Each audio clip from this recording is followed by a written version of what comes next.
Women's ডেতে যে ইতিহাসে যে আজকে আমরা এসেছি সেই কথা মনে করে আমরা সেই দিকে যদি যাই, যে মেয়েদের উপরে শুধু অত্যাচার নয়, মেয়েদেরকে দমিয়ে দেওয়া, ঘরের মধ্যে বসিয়ে রাখার যে বারবার মূল মন্ত্র করা হচ্ছে, সেই জিনিস ভেঙে দেওয়ার আজকে সেই ইতিহাসকে আমাদের মনে করা।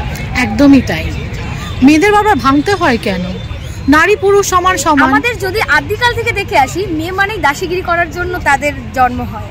সে শুধু বাড়ির কাজ করবে, আমাদেরকে এন্টারটেইন করবে, বাসন মাজবে, চুপ করে থাকবে, জোরে কথা বলবে না, জোরে হাঁটবে না, আমি বললে উঠবে, আমি বললে বসবে। দিস ইজ লক্ষ্মীমন্ত মেয়ে। আমি তো লক্ষ্মীমন্ত মেয়ের পর্যায়ে পড়ি না, তো ফলে আমি যেটা আমি দেখে এসেছি, আমার মনে হচ্ছে আমি পাচ্ছি না, আমি লড়াই করে ছিনিয়ে নেব। পাড়াটাই বরং ভালো। প্রশ্নে একটা জিনিস ব্রেক করব, কারণ যেহেতু আমরা এটা নিয়ে কাজ করছি, পুরুষরাও অ্যাসিড হামলার শিকার হচ্ছে। আচ্ছা, তো আমাদের না প্রবলেমটা জেন্ডারে না, যে কেন হচ্ছে না বা আগে কেন হচ্ছে না। আমাদের এখন বর্তমান যেটা সমস্যা, নির্যাতনটাকে হটাও। শুধু পুরুষ বা নারী না, বাচ্চাও হয়ে গেছে। মায়ের প্রতি প্রবলেম, বাচ্চাকে মেরে দিয়েছে।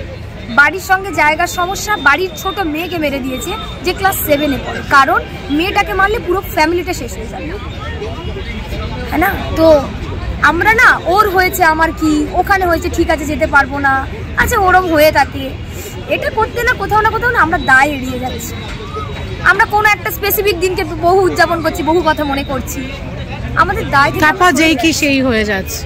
তো আমাদের না আর ওই নারীর হয়েছে, পুরুষ হয়েছে, কেন ওর হলো না, এটার আর সময় নেই। দুর্গাকে সাহায্য করেছে, পুরুষের সাহায্য ব্যতীত কিন্তু দুর্গা লড়তে পারতেন না। তাই সমাজের যা ভালো হয়, অর্ধেক তার করিয়াছে নারী, অর্ধেক তার করিয়াছে নর। সুতরাং আমরা কেউ টক্সিক ফেমিনিজমে বিশ্বাসী নয়, কিন্তু এক সুতোয় গাঁথা হোক। আর এই ধরনের অনুষ্ঠান কেন নারী দিবস পালন, আসলে এগুলো ক্যাটালিস্টের কাজ করে। নাম অঞ্জলি রায়, আমি সুভাষগ্রামে থাকি। আমি যখন ক্লাস 4-এ পড়ি, তখন আমি বন্ধুদের সাথে খেলতে খেলতে স্কুলে পড়ে যাওয়ার পর আমার পায়ে ব্যথা হয়।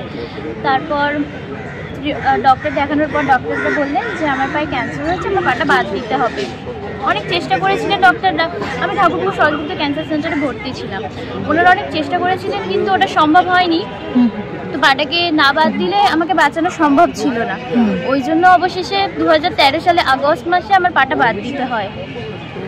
তার আগে আমাকে অনেক বুঝিয়েছিলেন ওনারা, যেহেতু আমি ছোটোবেলা থেকে নাচ করতে খুব ভালোবাসতাম, স্বপ্ন দেখতাম যে একজন ডান্সার হব। তো ওনারা বলেছিলেন সুধাচন্দ্রনের কথা, বলেছিলেন যে ওনার তো দুটো পা নেই, উনি তো নাচ করেন, তাহলে তোর তো একটা পা, তুই তো আরোই ভালো নাচ করতে পারবি। সেই আমার মনে সাহস দিয়েছিলেন ওনারা। আর তারপর থেকেই আমার অপারেশন হলো। অপারেশনের পর আমি প্রস্থেটিক লাগাই, আমি হাঁটাচলা এখন করতে পারি। এখন আমি 2nd ইয়ারে পড়ি বারুইপুর কলেজে। আর আমি তার পাশাপাশি নাচও করি, কিন্তু এক পায়ে করি, কারণ সেটা 2 পায়ে পসিবল না, কারণ আর্টিফিশিয়াল পাটা অনেকটা হেভি। তো ওই জন্য আমি এক পায়ে ব্যালেন্স এনে 2015 সাল থেকে আমি নাচ করছি। আমি নারীবাদী না। নারী দিবসটাকে আমি মনে করি লাইক আ বার্থডে সেলিব্রেশন। এটা আমরা সব নারীরা মিলে একটা সেলিব্রেট করার দিন। আলাদা করে দিনটা আমি ভাবিও না। আর আমি সত্যি কথা, আমি নারী পুরুষ কখনো আলাদা করে দেখি না। আমরা দুজনেই সমান, সমস্ত মানুষ সমান। কারণ আমি ট্রান্সজেন্ডারদের সঙ্গেও তো ইনভলভ, তাই আমি ওদেরও তো বাদ দিতে পারি না। সেই জন্য আমার মনে হয় না যে শুধু নারী দিবস করে কোনো লাভ আছে। হ্যাঁ, তবে একটা সম্মানিত হওয়া, নারীদের সবার ভালো লাগে, কিন্তু নারীরা কিন্তু পুরুষদের নিয়েও চলে।